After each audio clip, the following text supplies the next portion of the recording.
Good morning, Your Honors. May it please the Court. My name is Andy Simpson, and I represent Deputy U.S. Marshal Margarita Serna. The District Court committed two procedural errors in reaching the issue of res judicata. It considered an issue that was first raised in a surreply after oral argument, and then it took judicial notice of the issue without giving Marshal Serna an opportunity to respond to it. Then on the settlement agreement issue, the court erred, and the court erred in applying res judicata as well, and we believe this court's decision in Keith governs that issue. Then with respect to the settlement agreement, the court erred that's where it misapplied Keith in holding that res judicata applied when the issues in the earlier case were completely different from the issues that were raised in the current case. And we believe that the court's decision in Davany also applies there because it holds that res judicata does not apply when there's a dispute about the issues that when there's a dispute about the issues that were raised in the first case. To get to the first issue that I've mentioned, the raising the issue in the surreply, I think it's Hornbook law that is inappropriate to grant a motion based upon an issue that's first raised in a surreply. With respect to judicial notice and taking judicial notice and giving Marshal Serna an opportunity to reply to that, the government says, well, you should have filed something with district court. As we've pointed out in our briefs, there's no opportunity to do that when the issue of judicial notice comes up in the opinion entering in the final judgment. Would it be correct, Mr. Simpson, to conclude that you've had, assuming you're right about that, for the sake of discussion, have you not had a full opportunity, the way of this appeal, to respond fully to what you identify as the procedural irregularity of the manner in which the district court proceeded? Well, certainly we have done our best. Is there anything that's not before us that would have been before the district court had you been afforded an opportunity to present something to the district court? No, Your Honor. Okay. It would be before the court in evidentiary fashion rather than a proffer, because we have proffered what we would have brought to the court. Okay. So everything is before this panel that would have been before the panel had the district court done everything it did except that it had given you an opportunity to present. That's correct, Your Honor. And we believe the court was wrong in deciding the res judicata issue on the merits. But, again, I don't want to tie up your time, but you don't suggest that we should find reversible error on that basis? On the basis that the district court didn't give you an opportunity to present what you would have presented had it given you the opportunity, since you presented all of that to us. I have no objection to reaching the merits of the decision here if the court wishes to do that. Yes. Okay. And on the merits, I think the res judicata issue was incorrectly decided. The evidence was that in the first case arose out of discrete acts that were happening in the division that Deputy Marshal Serna was assigned to. And it involved actions taken against her that she alleged were due to discrimination by her first-level supervisor and her second-level supervisor. And she alleged, they're doing these things to me because of my gender and my ethnicity. So it seemed to me in resolving this case that Judge Lee rested primarily or significantly on the extraordinary breadth of your first complaint. He didn't even he could have gone farther and indicated that not only what you did raise, but what you could have raised for res judicata purposes. But the district court talked about the breadth of that first complaint which were 20-plus actions, he says, that you were complaining of, and then there's the phrase in the first complaint, without limitation, and you complain about lost promotions, future lost promotions, threats, demotions, unfair scrutiny. The first complaint goes on and on and on and on. I think the district court was correct to say that it had a great deal of breadth. Why wouldn't it? Why wouldn't preclusive effect attach to that initial disposition? Your Honor, I would submit that the first complaint is, or the amended complaint in the first case, is very detailed, and it is very detailed about the actions that occurred to Deputy Marshal Serna in that particular division where she was assigned. But as we, in particular, as we outlined in our reply brief, with respect to promotions, there is no allegation after 2006 relating to a promotion, a retaliation in promotion. There could have been, could there not? Because the date of the first amended complaint was August 27, 2010. So you could have raised questions about after 2006 to 2010. Well, part of the problem comes, Your Honor, with when someone can realizes that So my question is, you know, in the second lawsuit says, well, 2008 to 2010 is the operative period, and then the date of the first amended complaint was well into 2010, August 27. So you're describing as the operative period something that was prior. You're describing in the second lawsuit the operative period as something that was events that were prior to the date of the first amended complaint. And I don't understand why the district judge was wrong, given that the suit the earlier suit went to final judgment, and it had the same two parties involved, and it had the same employer involved, and as we've just been over the same time period, the claims have much the same nature. They deal with employment discrimination. I'm just not sure why the district court committed reversible error given these circumstances. Okay. One of the problems is when you discover the discrimination, or in this case, retaliation in the second lawsuit. Yes, it covers promotions between 2008 and 2010, but Deputy Marshal Serna applies for a promotion and doesn't get a promotion. It can't just go down and say, well, that's because of retaliation. It doesn't have evidence. She doesn't have the evidence of retaliation. What finally triggered it was the sheer number of attempts she made, and she had an unblemished career and was not having a problem getting promotions up until she filed an EEO complaint. And then she doesn't get a promotion. Okay, well, I'll just apply the next round of promotion opportunities. And it happens again. So it took a while, and it's not that they happen 30, one after another, the groups. You apply every... What about that precedent in Keith v. Aldridge? Is it the existence of the claim, not party awareness of it that controls? Well, it's when the claim accrues, Your Honor, and the claim doesn't accrue until you have knowledge of it and are able to assert it. She couldn't assert it until she developed the information, obtaining the information via the Freedom of Information Act. And that's typically how the EEOC deals with these cases. When you have an issue, they look at the date you file the Freedom of Information Act request. When the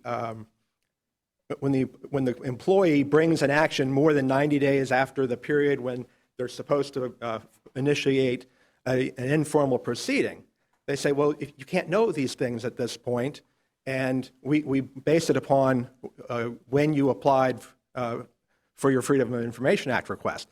That information isn't in the record because of the way this case came up. Well, you're not supposed to include counts in a complaint that are frivolous, but of course, people include counts in a complaint all the time that full information doesn't exist with respect to them, and that's what the whole purpose of a lawsuit is to develop that through discovery and elsewhere. I mean, you don't generally, when you file a complaint, you have to have some basis for belief, but you don't have to know everything about it. That's part of what the litigated process is designed to uncover. Yes, Your Honor, but you can't penalize people for adhering to Rule 11, I don't believe, either. And as I say, the way the EEOC deals with this exact issue in terms of calculating the time period is when the employee filed the Freedom of Information Act request, then they had there obviously was something making them suspect, and that's when they start the time for filing an EEO claim. And I think that's appropriate. I read that first complaint and I said, my golly, it couldn't be anything more. Well, but that's You were very thorough. But it was for a discrete period of time. And as I point out in the brief as well, one of the issues on res judicata is it a convenient unit for trial? And this case, the first case, involved a top secret part of the U.S. Marshals Service. And everything had to be done under secrecy. All the witnesses relevant to that area were under pseudonyms. And it certainly was not convenient, would not be convenient to put in 30 other claims spanning all the way over to Hawaii, where all these other witnesses are going to be deposed, and it would be very easy then to associate Marshal Serna in those cases and figure out her role in this other case. You'd lose the anonymity of that first proceeding if you tried to combine all these promotion claims into that particular claim. So that's another reason, separate, as to why res judicata isn't appropriate. With respect to the settlement agreement, and that was what the motion to dismiss was about, was that the Marshal Service said, we have a settlement agreement and this claim is waived because the nature of the second case has changed now because it had been proceeding as a class action with individual claims, but the district court, for its convenience, when it decided not to allow the class action to proceed, separated the five class claimants into separate civil numbers. And it didn't change, the complaint didn't change until he ordered the parties to file an amended complaint, but it was an amended complaint, and there's 120 some docket entries before the date that this new case was administratively created. And the individual claims that she asserted in the class action complaint are in the current complaint. The settlement agreement preserved the right to participate in the class action. It said nothing in this settlement agreement shall affect your right to participate, not in the class action, in that lawsuit, because that lawsuit is more than a class action. It is a class and individual action. Each of the class claimants was asserting individual claims. The Marshal Service says this is evidence that that now that it's no longer that case. I'm sorry, please don't lose your thought, but I'm not sure I follow you when you say it was more than a class action because individuals were asserting individual claims. That's true in every class action. Well, that is true, that you're asserting individual claims. And all that happened, so those individual claims were there. And the Marshal Service knew they were there because the day before they signed the settlement agreement in this case, saying we agree what you're doing over in that case is not affected by this settlement agreement. The day before, they were filing a motion in that case saying, and it's docket number 20 in the record below, saying it's disingenuous to claim there's no individual claims in this action, in the class action. There are always a potential individual claims in a class And, action. But and the Marshal Service knew it, and they preserved it. And then the other part of the settlement agreement then says we are only, as an overall matter, you're saying that the first complaint, this very broad complaint dealing with the same parties, basically the same time period, that meant nothing in terms of its preclusive effect, and that the settlement agreement meant nothing, and that the litigation is just going on and on again, and every now and then you get a lawsuit which reminds you of the I don't know whether it was John Dice v. John Dice that said it this way, but the whole idea that men and women are mortal, but lawsuits are immortal.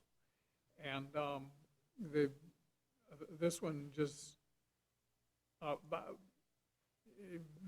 you just say, well, the settlement agreement was of no moment, and the first complaint and the disposition that was the final judgment that was made in the first suit is of no moment, and you try to squeeze some little thing that may have survived. Take these things and just squeeze some little thing that we can keep it all going with, but we have to make a practical judgment as to whether you've had your day in court on this time period. You may not like the final judgment, but that's the way it turned out. And you did sign a settlement agreement where extended explicitly to all claims that could have been filed. It just seems to me that this thing could sort of dribble out forever, which is the very purpose of res judicata, to forestall. may I respond, Your Honor? I'm out of time. Oh, sure, respond. This settlement agreement was intended to preserve the claims that are here. That's why it says in the settlement agreement, this agreement doesn't affect what's going on in the Valerino case. And the Marshal Service knew that Serna was asserting those claims in that case, and they knew we were not settling those. And so that's the bargain that they bought and we bought, and they didn't go over to the district court and say, well, you have to dismiss. You have to win on both of these points to prevail, do you not? Yes, I do, Your Honor. But they didn't go over to. Okay, fine. Let me ask my colleagues if they have some further questions of you. If they do, we'll give you a chance to answer those. We're fine. Thank you, Your Honor. Ms. Confley?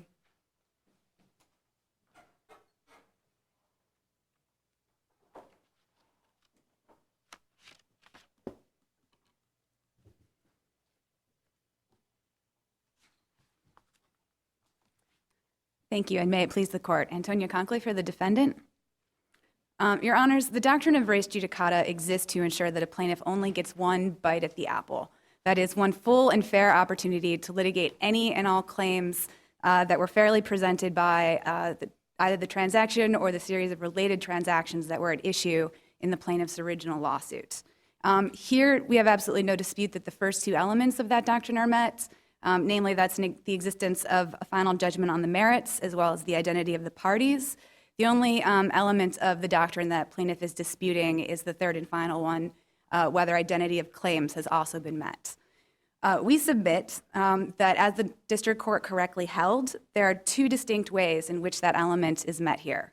And to take them chronologically, first is plaintiff does not and cannot dispute after a full opportunity for discovery in the first individual lawsuit, the district court judge in that suit granted defendant summary judgment on the vast majority of the claims raised by that suit, including, as particularly relevant here, all of plaintiff's quite broadly alleged retaliation claims in that suit.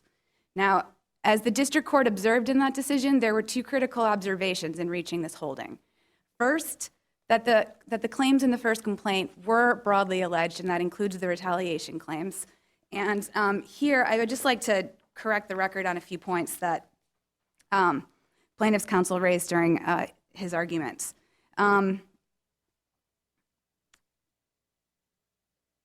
In her briefing before this court, she argued that she should be able to, she argued that the September 2008 promotion that was alleged to be discriminatory in the First Amendment complaint was never alleged to be retaliatory, and that therefore the retaliation events were really confined to 2004 to 2006. I'd just like to point out that if you look at paragraph 23 of the First Amendment complaint in that lawsuit, there's an allegation that in December 2008, plaintiff alleged that she'd been denied a specific promotion, the September 2008 one, and that the basis for that was in part retaliatory. And further, if you go to pages 84 and 85 of the appendix, that administrative charge is there, and it quite clearly lays out that that claim was alleged to be retaliatory at that time. So plaintiff's efforts to cabin the retaliation claims to 2004 to 2006 are just frankly belied by the record. I would also point out here that she didn't even take any action to assert her EEO rights until August of 2005. Therefore, it's simply impossible that her retaliation claims would date back to 2004. And as Judge Wilkerson noted, the time period covered by these two suits is essentially the same, and the crucial date is the August 27th, 2010 date when she filed her First Amendment complaint. Under res judicata, the standard is that effect applies to any claim that she either did or could have brought in the first lawsuit. So that would include any retaliation claim that she either did or could have brought up until that date. Does it matter for res judicata purposes whether a label put on a particular claim is retaliation versus disparate treatment? Are those simply distinct legal theories underlying the same claim? Yes, and what res judicata says is that if it's the same set of related facts, you can't change your legal theory. Res judicata effect applies to any legal theory you could have brought on the same set of facts. So the question is really, are the facts alleged in these complaints sufficiently related? And I'd also... Well, I understand Title VII sets out distinct theories of disparate treatment, disparate impact, disparate retaliation, retaliation for X, retaliation for Y, disparate treatment for this on this basis, disparate treatment on some other basis. But for res judicata purposes, I would think that it's all the same claim. Exactly. If they all go back to the same related series of facts, it does not matter that you've got a different legal theory on the second suit. That's irrelevant for res judicata purposes, even though those distinctions may matter in the Title VII context.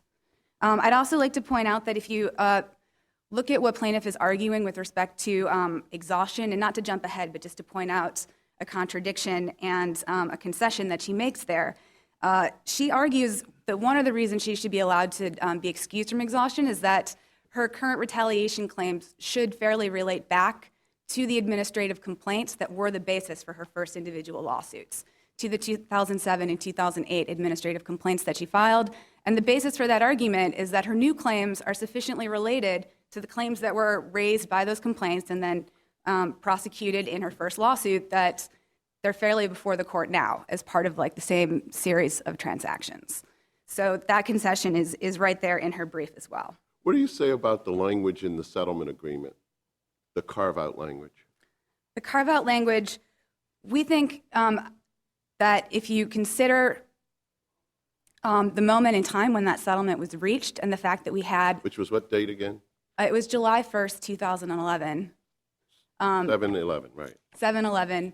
And there was the summary judgment order in that case had been entered a few months before, I believe on May 12th of that year. So in light of summary judgment being granted as to all of her retaliation claims that were raised in that suit, and also, very importantly, if you read it in conjunction with the express provision in that settlement, and I have it here before me, that plaintiff agrees to, quote, withdraw and quit for all time any and all claims, demands, actions, causes of action, complaints, appeals, or suits that were filed in this case or could have been filed. And then to skip again ahead a little bit, quote, arising out of transactions, occurrences, or events which were or could have been alleged or litigated in this case.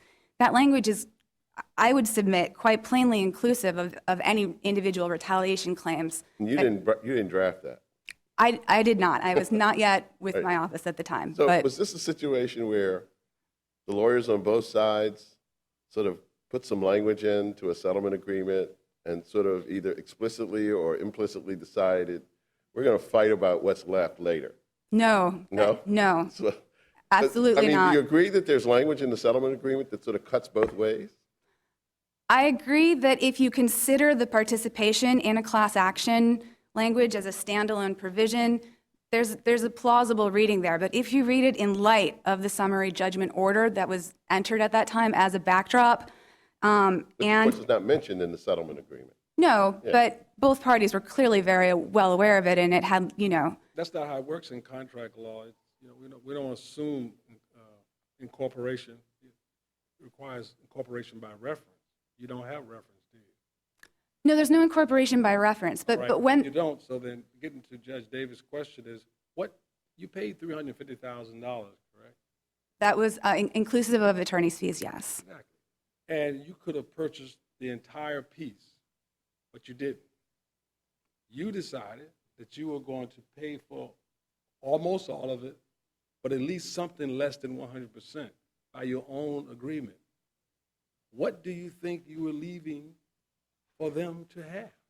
We were leaving the class claims, the pattern and practice claims that can only be brought in the vehicle of a class action suit. And aren't those, but you said the class litigation. No, the class action claims within that suit. The pattern and practice claims that were raised by the class suit, those are going to Well, proceed those are the only ones- regardless. Excuse me, counsel. Yes, I'm Those sorry. are the only ones raised? In the class action? In that class action, were those the only claims raised? Yes, there were two pattern and practice claims. No individual claims raised? There were Answer is yes, there were, weren't there were some alleged, but there? Well, then that's not correct, then they were only pattern and practice. There were individual claims alleged, and you decided to label your carve-out, as Judge Davis, I think that's an apt term for it. You reserved that for them. As it was said, class actions almost always involve some individual claims because when it comes to damages, they have to be assessed individually. So you knew too that a class action litigation would involve individual claims at some point, if nothing else other than damage calculations, correct? with respect to that damage calculation question, plaintiff Serna had the courts certified the class and then determined that there was a pattern or practice of discrimination present. At that point, the court could have entered injunctive relief and ordered, for example, retroactive seniority adjustments, which would have entitled the class members to back pay. So plaintiff Serna, as a class member who would benefit from that injunctive or prospective relief, could have been entitled to monetary damages, which in the Title VII context, back pay claims are considered equitable relief. She could have been entitled to that form of relief, but our position and our understanding from the settlement forward, from the summary judgment order and from the settlement forward, was that her individual claims, which she purported to raise in that suit, those were done. Why are they done? They were done because she agreed in the settlement order to that she withdrew any claim that she could have raised in the first suit, and she could have raised those claims in the first suit as well. Conflict, though, with the language of the carve-out. You're telling us that's your intent, but that's sort of parole evidence, isn't it? It's not the language. The language of the agreement is in conflict. Respectfully, Your Honor, we do, again, submit that when you look at the context of the summary judgment order, having... Read the language that you think most clearly extends explicitly to the all claims that could have been filed, and individual claims. Language in the settlement. In the settlement, it's Rely in... on. Do you want the paragraph citation? I just have the excerpt. No, just Okay. read it. Plaintiff agrees to withdraw and quit for all time any and all claims, demands, actions, causes of actions, complaints, appeals, or suits that were filed in this case or could have been filed, and then to skip ahead a bit, arising out of transactions, occurrences, or events which were or could have been alleged or litigated in this case. That language squarely... Okay, so your view is that that's very broad and emphatic language, and that it encompasses any individual claims within the context of the class action, subject only to the exception of participating in the class claim. Exactly, Your Honor. Now read the language of the carve-out. The carve-out says that, I believe I can quote it verbatim, I don't That'll have be it. helpful, yes. That nothing in this. You remember it by heart, as people used to say? I'm fairly confident that I do, that nothing in this settlement will affect her participation in the class action. Nothing in there will impact your participation, nothing. That's pretty universal Now, too, isn't it? About as broad as you can get. No thing, including the language that precedes, that you said was so universal, right? Your Honor, Wait, I've been to follow that. Isn't that correct? Isn't that pretty broad? Nothing. I'm actually not positive that the word nothing was used. It was something can't to that find it. effect. That's why I invited you to read it, but you put your head in the air, so I thought you were pulling this from the court. Yes, and I apologize. The main language is. But you had the other language. You had the I language. do have the before other us to language rule right on. here in my notes, and I'm sorry, I don't want to take the time to flip through, but respectfully, we think that if you You're look. really counsel when you come to prepare to argue your case, that really should be here, because that's really the question. So that should be at your fingertips. I apologize respectfully for the reasons that I've articulated. Say,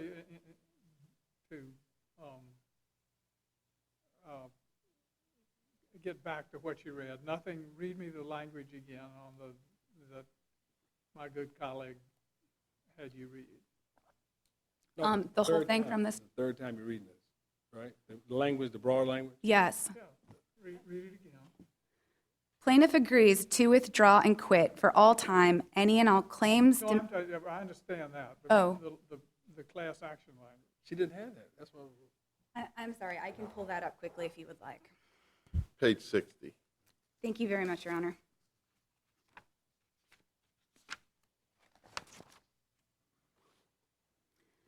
The parties understand that this agreement does not affect the plaintiff's participation as a plaintiff in the action captioned Linda Valerino versus Eric Holder. Has no effect on it. None. Is that correct? That's the language? It says yes. What you're contending is that limits that language it limits where you are, limits the right to participate, confines the right to participation in the class action. And when the class action is no longer a class action, then the right is extinguished. That's the reading that you're contending for, that it grants the right to participate in a class action. And if the class action ceases to become a class action, then the reservation is extinguished. Is that correct? That's exactly correct, Your Honor. We can't. I- Go ahead. Is there another question? Can I, Well, you told her. Okay. All right. Go ahead. Could I'm I- sorry. Go ahead. You're the lead all right, judge. can I'm sorry. I follow up on that? Sure. All right. That's the reading for which you argue. And now relate your reading to the text of the settlement agreement. Tell me why you think the text of the settlement agreement supports your reading. And there may be a perfectly good argument. I'm not trying to trip you up or anything. I want you to say why your reading that we just agreed upon is why the claims are extinguished when the class action ceases to be a class action and class certification is denied. Okay? Just tell me what in the text supports that reading. I am certainly happy to answer that question. I just would like to note that my time is running short, and I was You can also rely hoping. on your time. Okay. Just go ahead Thank you, Your and- Honor. But I'm interested in an answer to this question. Judge Gregory may have an additional question as well. But look, go ahead. Don't worry about the time. We would submit that the reasoning Judge Lee articulated in the decision on appeal here is correct. He noted that the language didn't preserve, quote, plaintiff's right to pursue any and all claims articulated in this class. It said to participate in the class action, which indicates, an understanding that she would continue as a class plaintiff within the vehicle of Now, that. where are the textual words that support that? That's your argument, I understand. Just give me the text.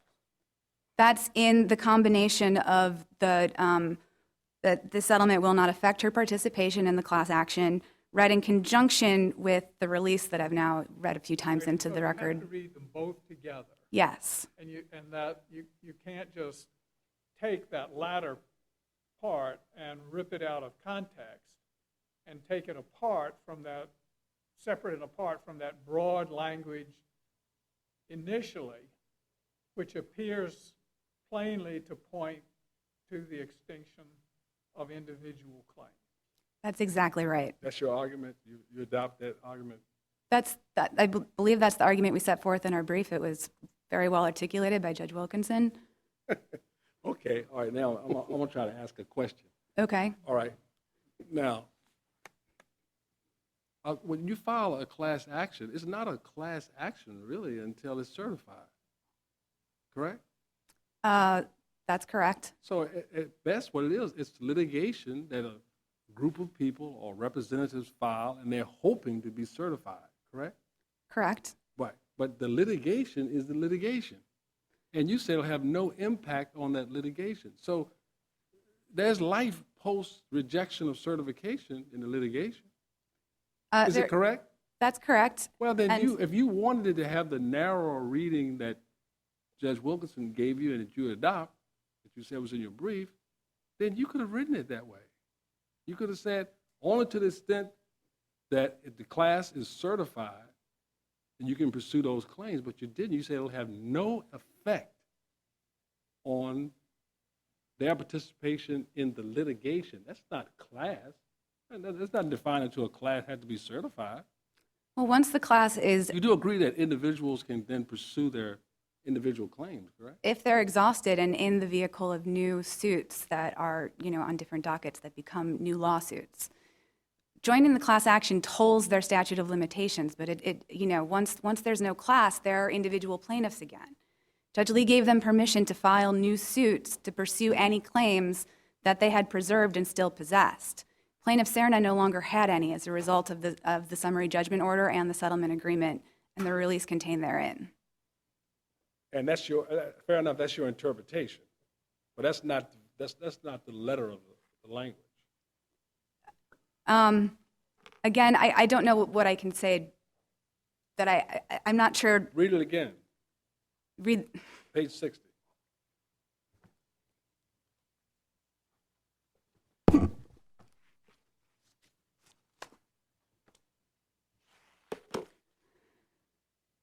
The parties understand that this agreement does not affect the plaintiff's participation as a plaintiff in the action, Captain Linda Valerino versus Eric Holder. Didn't even say class action, does it? Respectfully, Your Honor, I understand that you may disagree with the position that we've taken.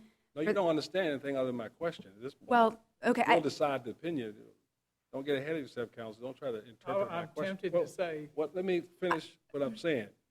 Don't worry about what I'm against you. I may be for you. Unlike some judges, it may be just the opposite of what I think about your case. So you'll be very careful about. You might be trying to be losing a vote rather than gaining one. So just answer the question, okay? That's just one-on-one for just appellate argument. You don't know what I may be thinking in terms of conclusion. Just try to answer the question. I'm sorry, Your Honor. I was just trying to move on and make the point that even were the court to read the carve-out provision in the manner that you may be suggesting, the fact remains that counts 2 and 3, counts 2 alleges a disparate impact theory, count 3 deals with a non-selection for a temporary duty assignment. Neither of those claims are even arguably within the scope of the class action, so the carve-out simply would not apply to either the second or the third claims. At most, the first, fourth, and fifth claims would survive. And for the various alternative reasons that we've set forth in your brief, and with your permission, I'd like to address briefly here, all of those claims are independently barred for various reasons. So with your permission, there's an independent ground for affirming the district court independent of the settlement agreement, simply on the preclusive effect that's accorded to the first complaint. yes, and that is... I mean, these are 2 alternative grounds.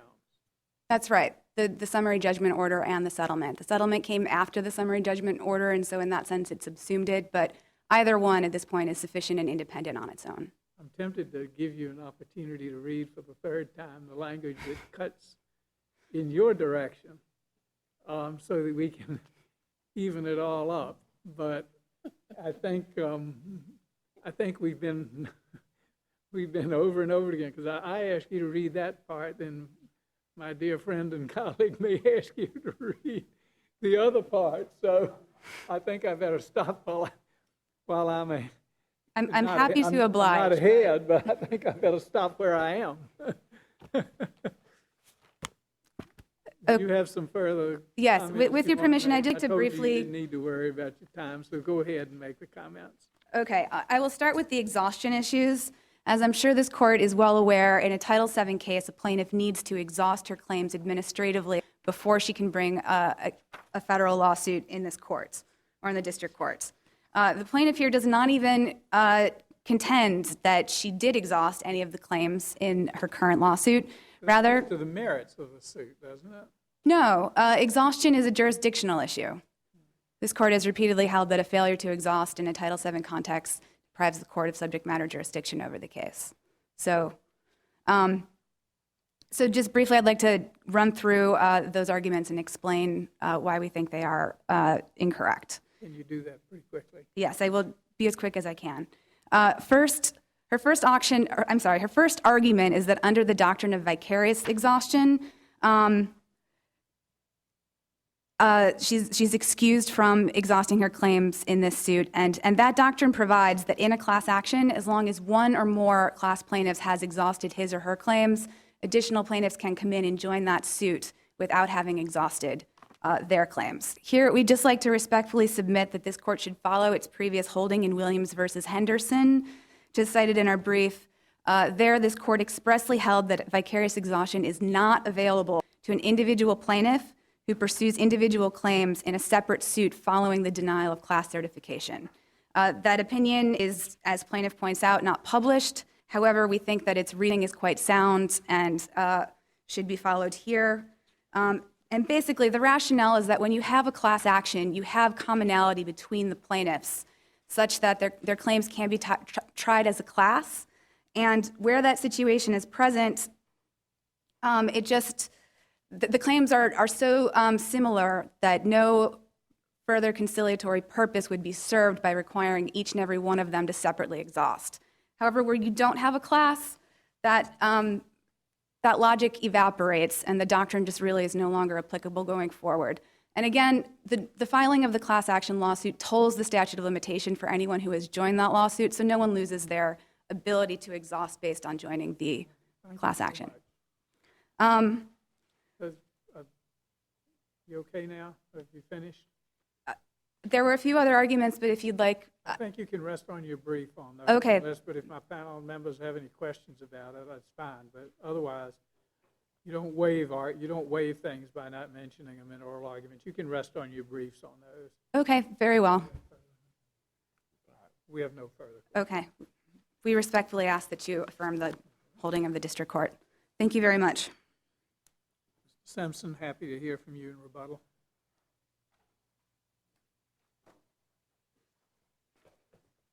I think Why, can I just ask about that class action business? Why isn't that very broad language that she read initially sufficient to preclude individual claims in the class? because it's immediately followed in the same paragraph by the carve-out, and the intention of the carve-out was to preserve her claims. Right, but if you interpret them both together, isn't that susceptible to the interpretation that both of them read together preserve a right to participate in the class action, but not to proceed individually? No, Your Honor, I don't think that's a fair interpretation. If she's... She wants to read her part of it, and you want to read your part of it. I'm trying to say, well, what happens when we combine both parts of it? Well, what happens is, well, first of all, I think that's why one reason why it was improper to decide this on a motion to dismiss rather than a motion for summary judgment, because there would have been discovery, and Attorney Scherer would have been deposed, and I would have been deposed, and Attorney Kaufman would have been deposed, because there are factual issues here. But and we did object to considering this at the motion to dismiss stage. What is the factual issue? The intent of the parties. If there's an ambiguity, you are permitted to use parole evidence to determine the intent of the parties. And why do you say this is ambiguous as opposed to not ambiguous? It's just that one side put in some language that it wanted, and the other side put in language that it wanted. That doesn't necessarily mean it's ambiguous. Well, I think the fact that we're having this extended disagreement about what it says. No, we're not disagreeing about what it says. We're trying to figure out what the legal effect of what it says is. That's a question of law, right? You agree that, while I understand you would have preferred that the district court move this into a summary judgment posture. I understand your argument on that. But you agree, I think, and you say in your brief, that the standard of review here for us is de novo. This is a 12b6 motion, right?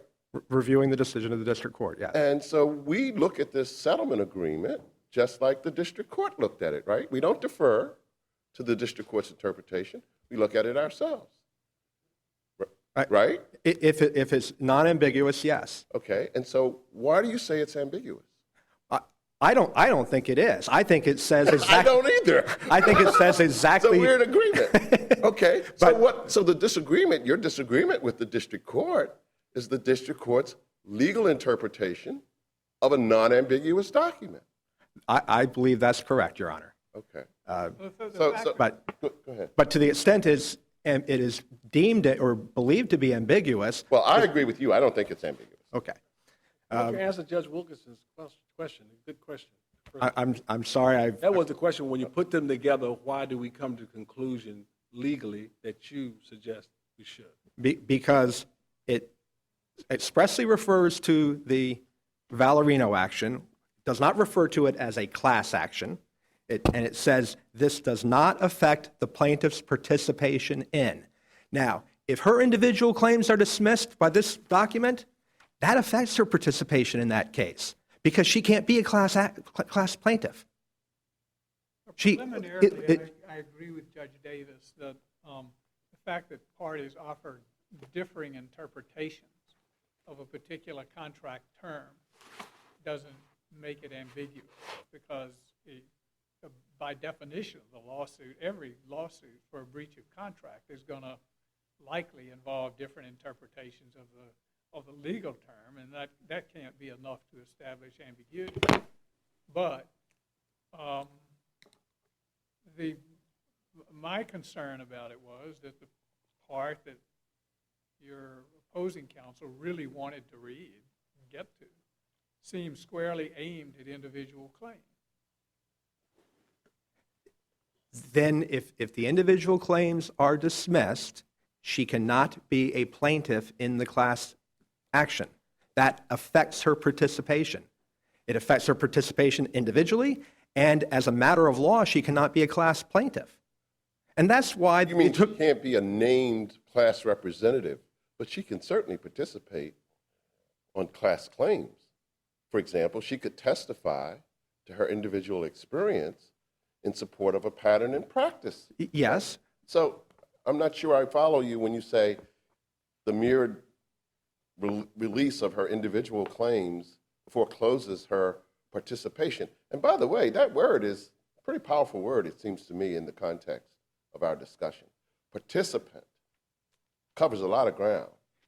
But it certainly... You have to be a named plaintiff representative to be a participant in a class action. I think that's correct, Your Honor. But it certainly affects her, the way she participates. Right, the language is not participate. The language shall have no effect on it, correct? Exactly. So and I think your argument basically is that if that's the case, if it ab initio, after signing that, had the impact that counsel urges that all individual claims are gone, before there was an issue on class certification, she would be out because she would have no individual claim. That's your point. Exactly. And the case went on for a year before they did anything. And they didn't do anything until the class action, the class certification was not granted.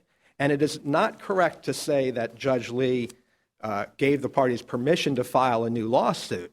He ordered them to file a complaint in a new matter that he administratively established. And as I pointed out, there's 120 docket entries that precede that order. Well, of course, none of this even addresses the district court's first ground of decision, which is the res judicata ground, and it stands independently of this whole settlement agreement. There were two alternate grounds, and the district court put the res judicata ground first. But I'm going to ask my colleagues if they have any further questions on any of this. Because Of course, that preclusive effect would only be to the extent of the summary judgment granted in that first case on those claims. Yes, and actually, I saw this morning, so I haven't had a chance to even submit a 28J letter. There's a decision from this court in December called Ex Rel May, the Puritan Pride, I believe it is, that says the res judicata preclusive effect when there's a settlement is based upon the settlement, certainly not the complaint. It doesn't address the existence of a motion of an order granting partial summary judgment. I don't think res judicata is a sound ground to base the decision on for all of the reasons we've said. It wasn't an appropriate case to file this other case in. And the facts are different. Judge Davis, you asked about, well, if it doesn't matter what label you give it. That's absolutely correct. But the facts are diametrically different. This case that we're arguing about now is about if you file an EEO claim in the Marshal Service, forget about being promoted, ever. Because the way the promotion process is set up, you can't get promoted. Because it's a small group, the people who are doing the promotions know about your EEO claims, and you get retaliated against. And it's an incredible problem. And the next time that happens to your client, she can file a lawsuit eventually, right? Absolutely, Your Has Honor. she done so yet, by the way? Not yet. Okay. Mainly because she gave up seeking promotions for a long time. but anything after 2010 is fair game. It wouldn't be covered by the prior complaint. Absolutely not. Or she might be able to go back and litigate this case as she wants, as you urge us to do, correct? She should be allowed to because she's got damages from this case, and it was not intended that this settlement agreement would eliminate these claims. Thank you, Your Honors. Any further questions? No. Thank you. Thank you. We'd like to come down and greet both of you, and then we'll take a brief recess.